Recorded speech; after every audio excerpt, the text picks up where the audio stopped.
आप देख रहे हैं न्यूज रूम लाइव। आपके साथ मैं हूं शिप्रा झा और बुलेटिन में सबसे पहले बात करेंगे बिहार विधानमंडल के मानसून सत्र का आज आखिरी दिन है और जैसा कि पहले से आसार जताए जा रहे थे कि विधानसभा का ये मानसून सत्र हंगामेदार रहेगा और आज भी विपक्ष की तरफ से हंगामा शुरू कर दिया गया। आपको बता दें कि जैसे ही कार्यवाही शुरू हुई उसके बाद विपक्ष के नेता हंगामा करने लगे। विधानसभा अध्यक्ष ने उन्हें रोका तो विपक्षी विधायक वेल में पहुंच गए और जमकर नारेबाजी की। विपक्ष विशेष राज्य के दर्जे की मांग कर रहा है। वहीं झारखंड विधानसभा की कार्यवाही आज से शुरू हुई है तो झारखंड विधानसभा की कार्यवाही में भी आपको बता दें कि आज हंगामेदार रहने के आसार जताए जा रहे हैं।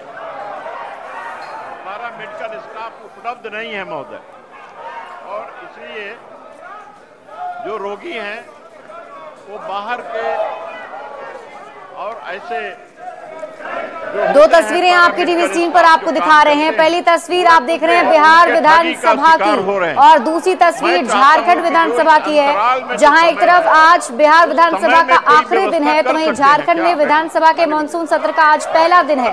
और देखिए बिहार में आखिरी दिन भी विपक्ष वेल में पहुंचकर हंगामा कर रहा है। वहीं झारखंड के जो सत्र की शुरुआत हुई है वो भी काफी हंगामेदार रहने के आसार जताए जा रहे हैं। कई सारे मुद्दों को लेकर विपक्ष सरकार उघेड़ने की कोशिश में है। जहां झारखंड में इस बार भ्रष्टाचार से लेकर घुसपैठिए से लेकर महिला सुरक्षा के साथ साथ रोजगार का मुद्दा विपक्ष उठाने वाला है, जिसको लेकर विपक्ष के तेवर भी अलग नजर आए। यह पूरक प्रश्न मेडिकल स्टाफ उपलब्ध नहीं है महोदय। और देखिए बिहार विधानसभा में आज विपक्ष के नेताओं ने फिर से हंगामा किया। दरअसल विशेष राज्य के दर्जे की मांग को लेकर लगातार विपक्ष के जो विधायक हैं वो प्रदर्शन कर रहे हैं। बिहार को विशेष राज्य का दर्जा मिले इसकी मांग को लेकर विपक्ष की तरफ से लगातार हंगामा भी किया जा रहा है। तस्वीरें आपकी टीवी स्क्रीन पर आपको दिखा रहे हैं। बिहार में लॉ एंड ऑर्डर को लेकर भी सरकार को घेरा गया है।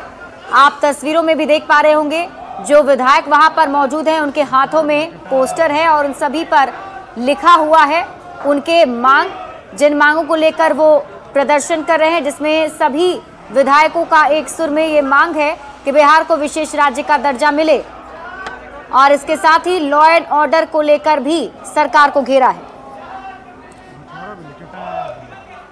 नीतीश कुमार विशेष राज्य के दर्जे पर चुप बैठे हुए हैं और उन्होंने चुनाव के पहले कहा था, माननीय प्रधानमंत्री जब आरा आए थे तो उन्होंने कहा था 1,65,00,000 करोड़ हम पैकेज देने का काम करेंगे, बिहार को विशेष राज्य का दर्जा देने का काम करेंगे। लेकिन पूरी तरह से नीतीश कुमार ने बिहार की जनता को ठगने का काम किया है। अब भारतीय जनता चाबी चुप है। हम एकजुट हैं, महागठबंधन पूरे तौर पर एकजुट है और एकजुट होकर के बिहार के जनता के सारी समस्याओं को हमने सरकार के सामने उठाने का काम कर रहे हैं और हम सरकार से कहना चाहते हैं कि इन समस्याओं को आप हल करें। विशेष राज्य के दर्जा हमारे बिहार के मुखिया मांग करते रहे लेकिन नहीं मिला और ये समझौता कर लिए विशेष पैकेज पर, लेकिन हम लोग आंदोलन करते रहेंगे कि बिहार के विशेष राज्य के दर्जा मिले। बिहार विधानसभा के मानसून सत्र का आज आखिरी दिन है। नेता प्रतिपक्ष तेजस्वी यादव भी बिहार पहुंच चुके हैं और देखिए विधानसभा में जो विपक्ष के विधायक हैं वो किस तरीके से प्रदर्शन कर रहे हैं। जो सभी विपक्ष के जो विधायक हैं वो मुख्य द्वार पोटिकों में पहुंचे हुए हैं और यहाँ पर अलग अलग मुद्दों को लेकर के सामाजिक सुरक्षा, पेंशन हो, आरक्षण हो, अपराध हो या फिर विशेष दर्जे की मांग हो, तमाम मुद्दों पर एक साथ एकजुट होकर के जो विपक्ष के सभी विधायक आरजेडी हो, लेफ्ट हो, कांग्रेस हो, तमाम लोग एक साथ इकट्ठे होते हुए यहाँ पर नजर आ रहे हैं और अपनी आवाज़ को बुलंद कर रहे हैं। सबसे बड़ी मांग है बिहार को विशेष राज्य का दर्जा मिलना चाहिए और विशेष राज्य का दर्जा जब तक के लिए बिहार को नहीं मिलेगा तब तक के लिए जो आंदोलन है वो जारी रहेगा। और देखिए कि किस तरीके से मानसून सत्र के आखिरी दिन तमाम विपक्ष एकजुट है और माना जा रहा है कुछ इसी तरीके का हाल सदन के अंदर भी नजर आने वाला है। कैमरा पर्सन मनीष जुनेजा के साथ शैलेंद्र, न्यूज़ 18 पटना। और देखिए आरजेडी विधायक विजय मंडल ने सीएम नीतीश कुमार और सरकार को लेकर आपत्तिजनक टिप्पणी की जिस पर सियासत गर्मा गई है। बीजेपी ने कार्रवाई की मांग की।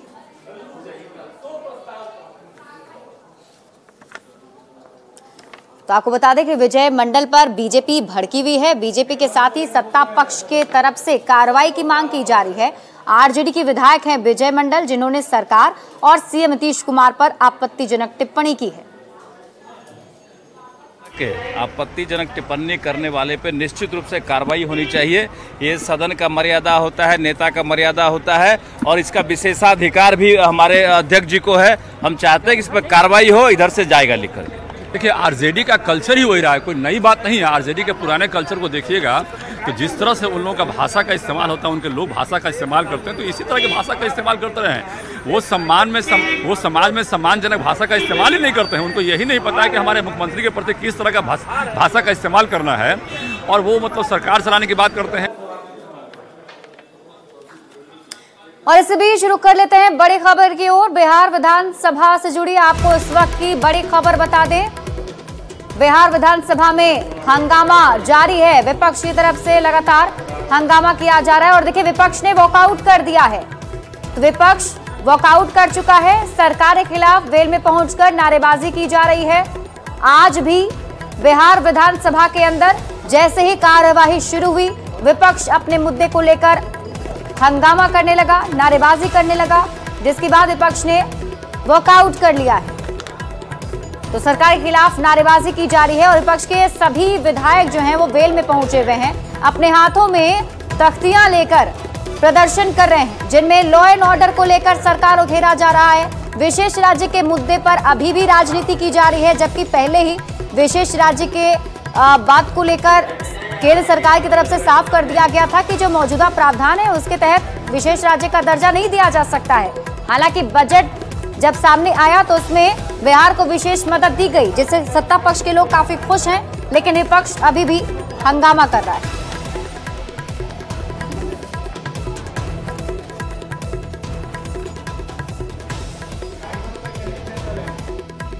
और देखिए एक और बड़ी खबर आपको बता दें, आरजेडी एमएलसी सुनील सिंह को लेकर आज फैसला आ सकता है। दरअसल सुनील सिंह ने सीएम नीतीश कुमार की मिमिक्री की थी और उस मामले पर कार्रवाई की बात कही जा रही थी और अब बताया जा रहा है कि उनकी सदस्यता खतरे में है। कार्रवाई की बात सामने आ रही है। आज सदन की कार्यवाही शुरू होते ही आरजेडी एमएलसी अब्दुल बारी सिद्दीकी ने उन्हें एक मौका देने की बात कही, लेकिन जेडीयू ने कहा कि ये माफी लायक कृत्य नहीं है। भोजनावकाश के बाद सुनील सिंह पर फैसला आ सकता है।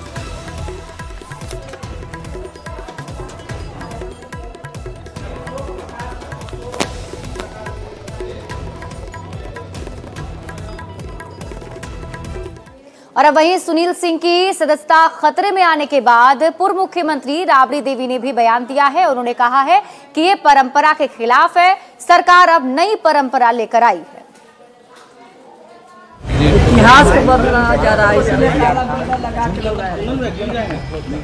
परंपरा शुरू हो रहा है। बीजेपी जदयू वाला परंपरा शुरू कर रहा है नया, तो आने वाला पीढ़ी देखेगा, रिकॉर्ड देखेगा, फाइल देखेगा। नफरत है हम लोग के, हम लोग विरोध करते हैं कि इस तरह का परंपरा नहीं शुरू करिए। मैम आज सुनील सिंह जी के फैसला आना क्या है, मैच फिक्स है। जैसे जो भी क्वेश्चन आउट होता है पूरे भारत में, उसका तार कहाँ से जुड़ा रहता है, नालंदा से। तो इसका भी मैच फिक्स है, इसका भी तार कहाँ से जुड़ा हुआ है, तो नालंदा से। तो भाई ये बात समझिए, मैच फिक्स है। 4 को ही इसका मैच फिक्स है। और हमारे साथ न्यूज 18 संवाददाता शैलेंद्र अधिक जानकारी के साथ लाइव जुड़े हुए हैं, सीधे उनका रुख कर लेते हैं। शैलेंद्र, आज आखिरी दिन, उम्मीद जताई जाए थी कई सारे विधेयकों पर चर्चा होगी, जनता के मुद्दे उठेंगे, लेकिन विपक्ष आज भी हंगामा कर रहा है। फिलहाल सबसे पहले आप ताजा तस्वीरें दिखाएं और बताएं कि अभी क्या कुछ चल रहा है वहां।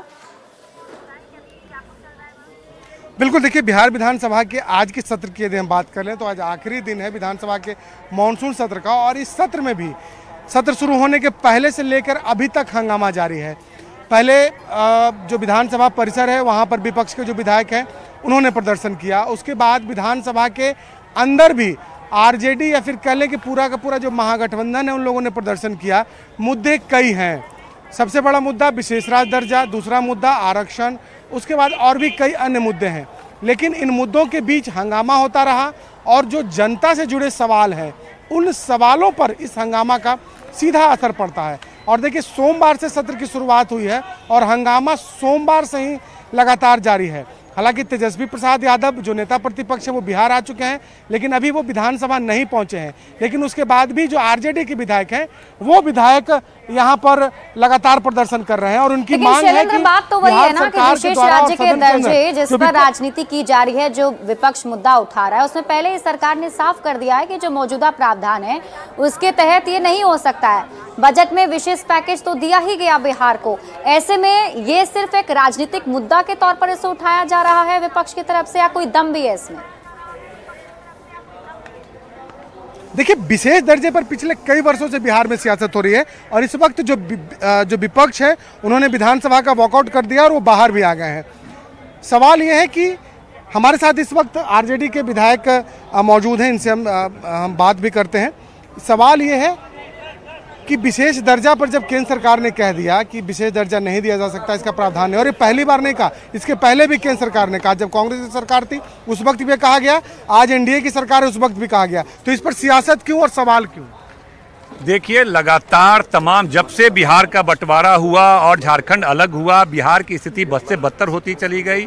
लाख दावे एनडीए सरकार करे या हम लोगों की भी सरकार थी, पिछले 18-19 साल से एनडीए की भी सरकार है, तमाम पैरामीटर पर बिहार पिछड़ा हुआ है। तो यह निष्कर्ष निकला बिहार के तमाम सरकारों ने कि विशेष राज्य के दर्जा के बगैर बिहार का विकास नहीं हो सकता है और इसके लिए लगातार मांग किया जा रहा था। राबड़ी देवी मुख्यमंत्री थी तब से और आज नीतीश कुमार जी हैं तब से। तमाम राजनीतिक दलों का निर्णय है, इवन भाजपा ने भी उस सर्वसम्मति प्रस्ताव में समर्थन करने का काम किया। अब केंद्र ने कहा है कि हम विशेष सहायता करेंगे और हम विशेष सहायता कर भी रहे हैं। नहीं, देखिए, जो भी प्रावधान नहीं है तो प्रावधान को बदलना कितनी देर का काम है, किसी भी चीज में संशोधन लाना कितने देर का काम है। बिहार देश की दूसरी बड़ी आबादी है, हर पैरामीटर पे पिछड़ा हुआ है, तो इसको विशेष राज्य का दर्जा देकर इसको मुख्य धारा में लाने का, राष्ट्रीय औसत पर लाने के लिए प्रयास किया जाना चाहिए। सदन भी जनता के लिए है, विशेष राज्य का दर्जा भी जनता के लिए है।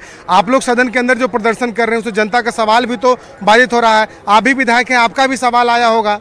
देखिए, व्यापक हित में 14 करोड़ जनता का हित विशेष राज्य के दर्जा में है। सड़क, गली, नाली जैसे मुद्दे जो क्षेत्रीय मुद्दे गांव टोले के हैं वो महत्वपूर्ण है ही, लेकिन सबसे महत्वपूर्ण सवाल यह है कि विशेष राज्य का दर्जा मिलेगा तो तमाम तरह की सुविधा मिलेगी, उसमें विशेष पैकेज का भी प्रावधान होगा। बिहार तेज गति से आगे बढ़ेगा और केंद्र में भी नीतीश कुमार जी की बदौलत सरकार है। विजय मंडल की तरफ से आपत्तिजनक टिप्पणी की गई है मुख्यमंत्री और सरकार पर, ये कहां तक उचित है?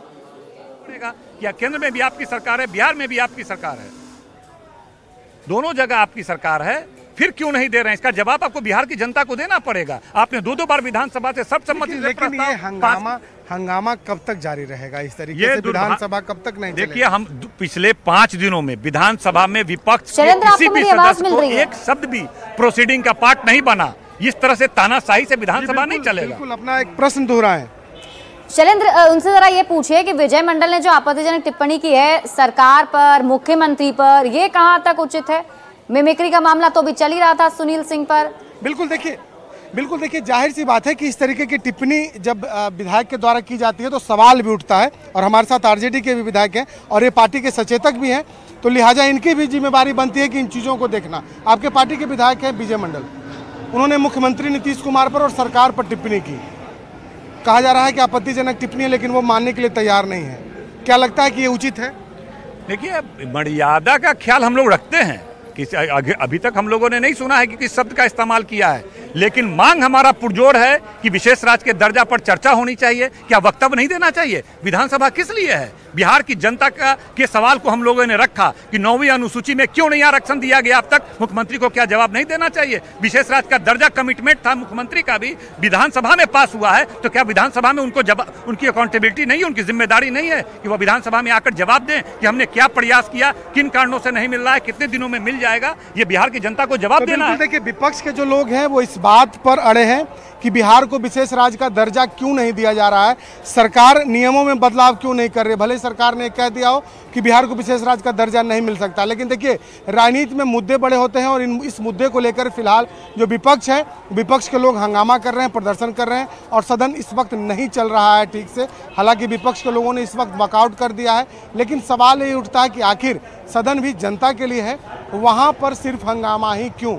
जनता के सवाल क्यों नहीं? यह जरूर मुद्दा उठ रहा है। बिल्कुल शैलेंद्र, और जिम्मेदारी दोनों की ही बनती है, पक्ष हो या विपक्ष। अगर सदन सही तरीके से चलेगा तभी जनता के मुद्दे उठ पाएंगे। बहुत बहुत शुक्रिया तमाम जानकारी हमारे साथ साझा करने के लिए शैलेंद्र। बढ़ते हैं आगे और अब बात कर लेते हैं अगली खबर की। आपको बता दें कि लॉरेंस बिश्नोई गैंग के जो तार हैं वो बिहार से जुड़े हुए हैं। ऐसे में बताया जा रहा है कि 3 गुर्गों को गिरफ्तार किया गया है और ये बड़ी सफलता मिली है गोपालगंज पुलिस की टीम को। तो गोपालगंज से आपको ये बड़ी खबर बता रहे हैं, जहां देखिए बताया जा रहा है कि पुलिस की टीम ने कार्रवाई करते हुए लॉरेंस बिश्नोई गैंग के 3 गुर्गों को गिरफ्तार किया है। और गिरफ्तारी के बाद सुरक्षा एजेंसियों की जांच में एक और बड़ा खुलासा हुआ। लॉरेंस के गिरफ्तार गुर्गों ने विदेशी हथियार सप्लाई किए जाने के बारे में कई राज खोले हैं। सूत्रों के मुताबिक एनआईए और एटीएस की पूछताछ में पाकिस्तान कनेक्शन भी अब सामने आ रहा है। गोपालगंज में जब्त किए गए ऑस्ट्रेलिया निर्मित विदेशी हथियार पाकिस्तान से पंजाब के पठानकोट के रास्ते पहुंचा था, जिसे मुजफ्फरपुर और मोतिहारी में लॉरेंस के दूसरे गुर्गे को देना था। और इसके पहले 7 जुलाई को हथियार की सप्लाई की जा चुकी है। हथियार सप्लाई करने वाले मास्टरमाइंड में मलेशिया में बैठे मयंक सिंह का नाम सामने आया है। मयंक सिंह के जरिए ही हथियार को लॉरेंस के गुर्गों द्वारा बिहार भेजा गया और फिर मुजफ्फरपुर के साथ साथ मोतिहारी में बड़ी वारदात को अंजाम देना था। मयंक सिंह झारखंड के जेल में बंद गैंगस्टर अमन साहू के लिए काम करता है और अब लॉरेंस के गैंग को अमन साहू से मिलाकर दोनों के बीच कोऑर्डिनेशन का काम भी कर रहा है। इस खबर पर और अधिक जानकारी दे रहे हैं न्यूज़ 18 संवाददाता गोविंद कुमार। बिश्नोई गैंग है, उससे संपर्क में होने के काफ़ी पुख्ता सबूत पुलिस को मिली है। और साथ ही साथ इसमें एक और कड़ी जुड़ी है कि अमन साहू जो गैंग है बिहार झारखंड का, उससे भी संपर्क में होने के साक्ष्य मिले हैं। अब इन दोनों को गैंग का क्या कनेक्शन है, इस पर पुलिस इसको खंगाल रही है और इसमें अग्रतर अनुसंधान किया जा रहा है और आगे अनुसंधान में जो चीजें आएंगी उसको सामने लाया जाएगा। आने वाले समय में और गिरफ्तारियां हो सकती है? आने वाले समय में कई और गिरफ्तारियां होनी है, क्योंकि कई और भी जो गैंग मेंबर्स है इस हथियार तस्करों के, उनके नाम सामने आए हैं और हथियार सप्लाई करने वालों के नाम भी सामने आए हैं और उनकी गिरफ्तारी के लिए जो है वो विशेष टीम गठित की गई है। गैंगस्टर लॉरेंस बिश्नोई के 3 गुर्गों की गिरफ्तारी के बाद सुरक्षा एजेंसियों और गोपालगंज पुलिस की पूछताछ में कई अहम खुलासा हुए हैं।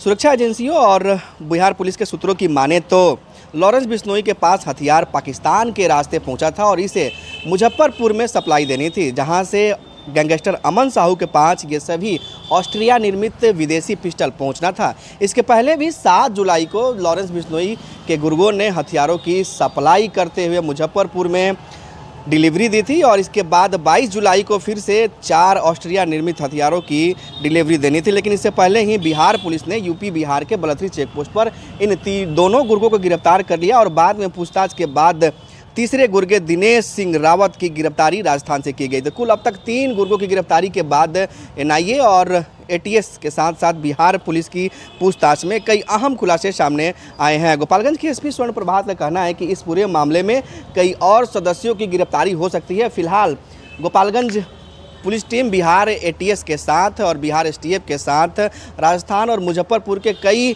ठिकानों पर छापेमारी कर रही है। छापेमारी के साथ ही कई लोगों से पूछताछ भी इस वक्त चल रही है। फिलहाल गोपालगंज में एनआईए, एटीएस और बिहार एसटीएफ की टीम जो गिरफ्तार गुर्गे हैं उनसे लगातार पूछताछ कर रही है। गोविंद कुमार, न्यूज़ 18 गोपालगंज।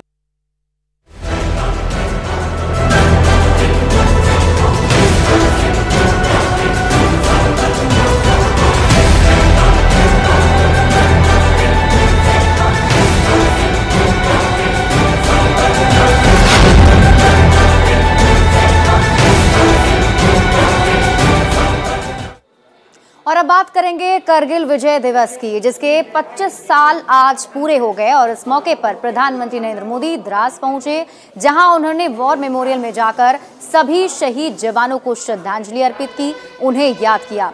तस्वीरें हम आपको वहां की दिखा दे रहे हैं। आपको बता दें कि 26 जुलाई को करगिल विजय दिवस मनाया जाता है और इस दिन भारतीय सेना ने दुर्गम पहाड़ियों पर तिरंगा फहराया था। मई 1999 में पाकिस्तान की सेना ने करगिल पर कब्जा किया था। 3 मई 1999 को भारतीय सेना को चरवाहों से घुसपैठ की जानकारी मिली थी और पाकिस्तान को खदेड़ने के लिए भारतीय सेना ने ऑपरेशन विजय चलाया था। भारत और पाकिस्तान के बीच 60 दिन तक युद्ध चला। भारतीय सेना ने 26 जुलाई को टाइगर हिल पर तिरंगा फहराकर करगिल वॉर में पाकिस्तान को हराया था और इस युद्ध में भारतीय सेना के 527 जवान शहीद हुए थे। भारतीय सेना के करीब 1363 जवान घायल हुए थे, जबकि पाकिस्तान के 400 से अधिक सैनिक मारे गए थे।